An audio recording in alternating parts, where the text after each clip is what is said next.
I ruptured my Achilles tendon about 2 weeks ago playing football. There's a big snap and I was on the floor. I was told it was a full rupture, but apparently there's a little bit of tendon still hanging on in there.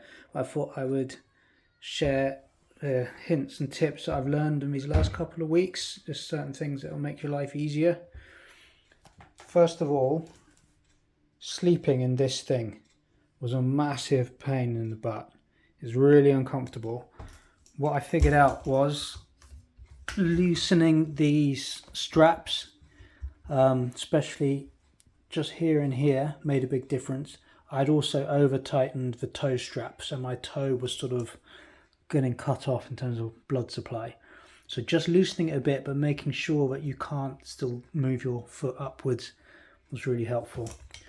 Second big thing I found that helped was removing this thing.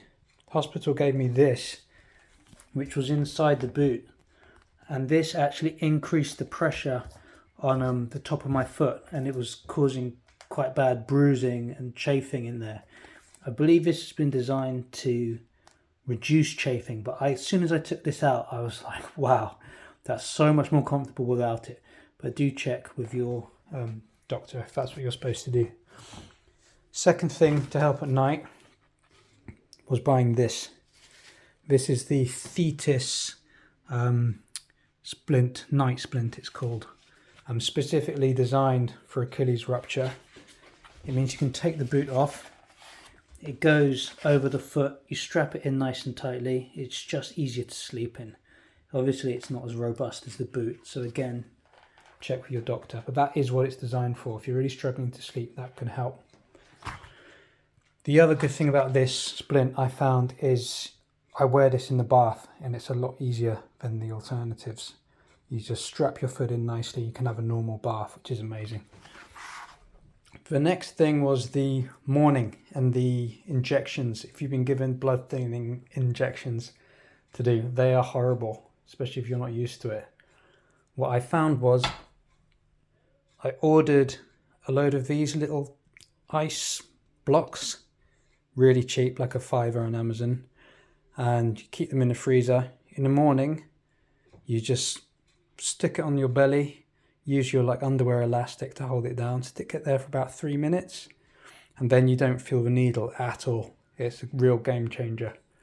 No one tells you about it, but just ice it, needle goes in, no pain, no problem.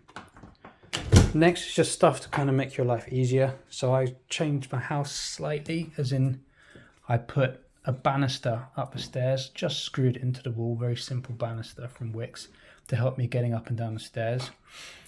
I also have an extra set of crutches that I happen to have. If you can get hold of one, do it. I keep one set down the bottom stairs and I keep another set at the top of the stairs so that you don't have to try and drag them up the stairs with you. I got some clothes like this with poppers, so you can get these on over your horrible boot. It's just a pair of shorts. This was like a £5 on eBay or something. Really helpful just to keep things simple. I got one of these to bathe with. You can wear it in the shower. You can also wear it in the bath, but you have to keep your foot out the bath.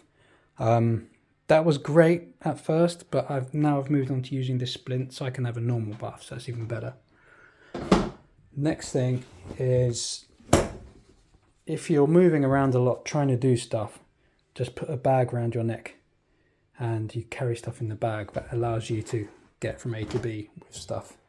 I think that's it. It's only week 2. The pain has gone down quite a bit.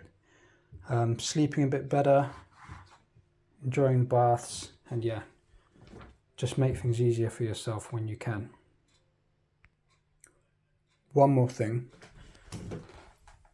I did actually buy a spare inner for the boots. It actually costs something like 50 quid. I should probably mention that this splint is very expensive. It costs about 45 quid.